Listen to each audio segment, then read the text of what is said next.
Presidente, escuchando con atención algunas intervenciones de algunos colegas, claramente aquí hay, como es razonable, unas miradas muy diferentes de estos procesos. El senador Vélez, Juan Carlos Vélez, nos hacía una introducción esta mañana que yo comparto.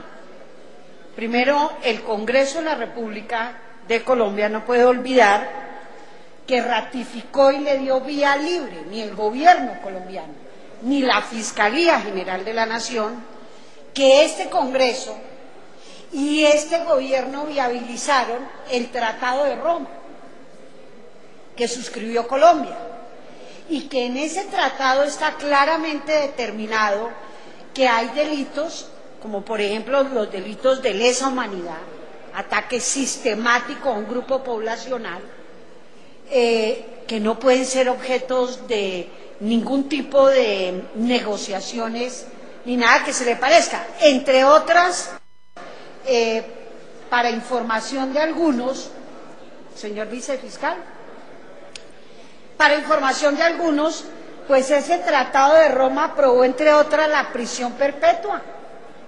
Y aquí se desgarraron las vestiduras algunos con la discusión filosófica de las penas irredimibles, del statu quo, de unas doctrinas que muy respetables del pensamiento del derecho, pero que en la práctica están en contravía, inclusive de decisiones tomadas por el país.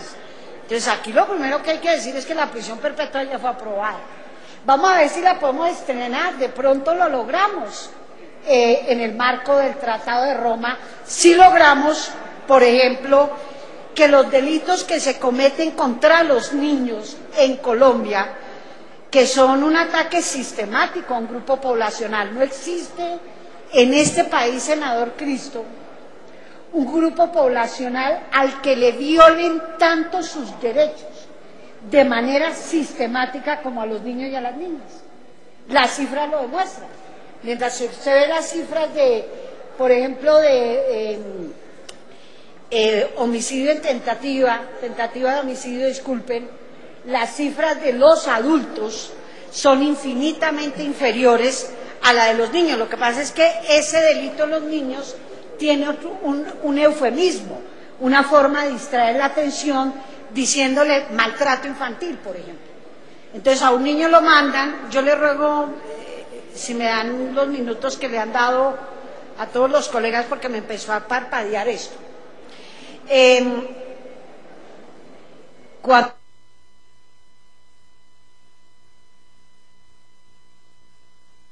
Un minuto más para las... No, todo el mundo ha tenido un poquito más de tiempo. Tranquila, senadora Gilma. Entonces, a ver si me... Tómese el tiempo, por favor. Es de los niños. Aprobado. Gracias. Cuando a un niño lo mandan a una unidad de cuidados intensivos, por ejemplo, producto de una golpiza, cuando a un adulto lo mandan a una unidad de cuidados intensivos, nadie habla de maltrato, habla de lesiones personales. Cuando es el niño, entonces le dicen maltrato infantil.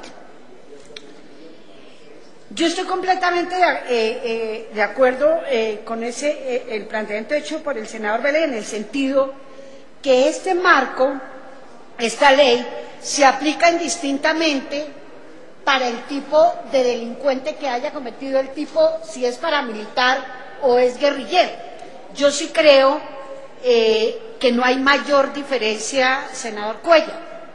Yo creo que las motivaciones del uno o del otro, que tienen fundamentos en teoría políticos. Si uno escucha, por ejemplo, el discurso de por qué los paramilitares en Colombia, entonces ahí hay una cantidad de ideología y de justificaciones, entre otras similares, en medio de la diferencia a los postulados que han movilizado a los grupos guerrilleros en Colombia.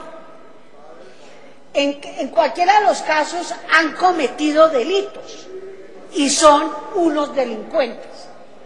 Y la sociedad colombiana y el Congreso hemos decidido iniciar un proceso con ellos para buscar unos caminos de convivencia y que no sigamos masacrándonos de esa forma tan absurda por cuenta de estos señores que con diferentes disfraces, con diferentes denominaciones, con diferentes motivaciones, deciden actuar y ejercer justicia, usar las armas, hacerle daño a los otros. Unos y otros, en algunos casos, han involucrado a menores de edad en su locura de guerra.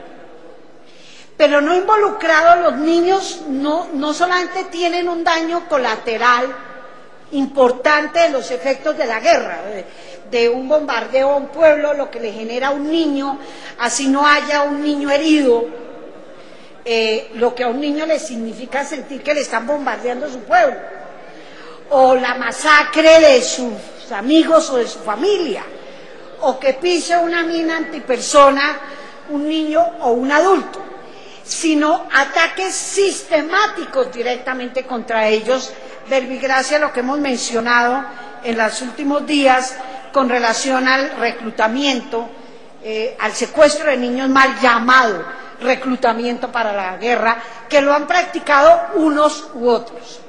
Pero además, entre estos,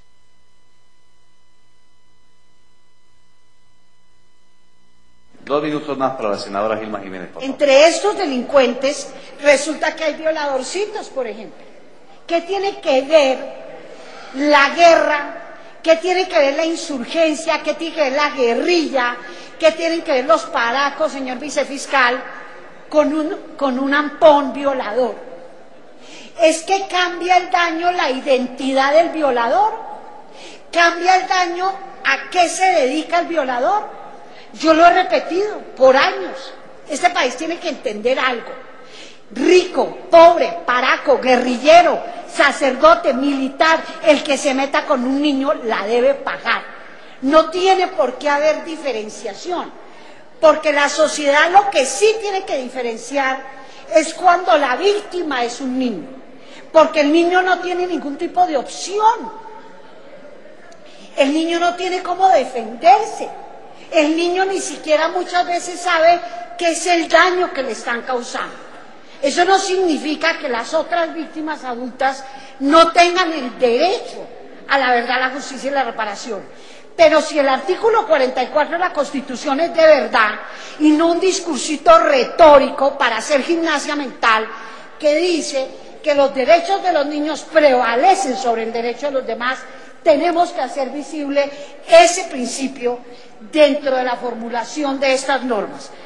Yo he radicado en compañía de algunos colegas de la bancada dos proposiciones. Una para incorporar en el artículo 13, señor vicefiscal, para que los casos donde hay niños víctimas directamente, no el daño colateral, un ampón paraco, un ampón guerrillero, que aparte de todo era violador, pues es que eso sí, o mataba niños, para que se priorice el de los niños.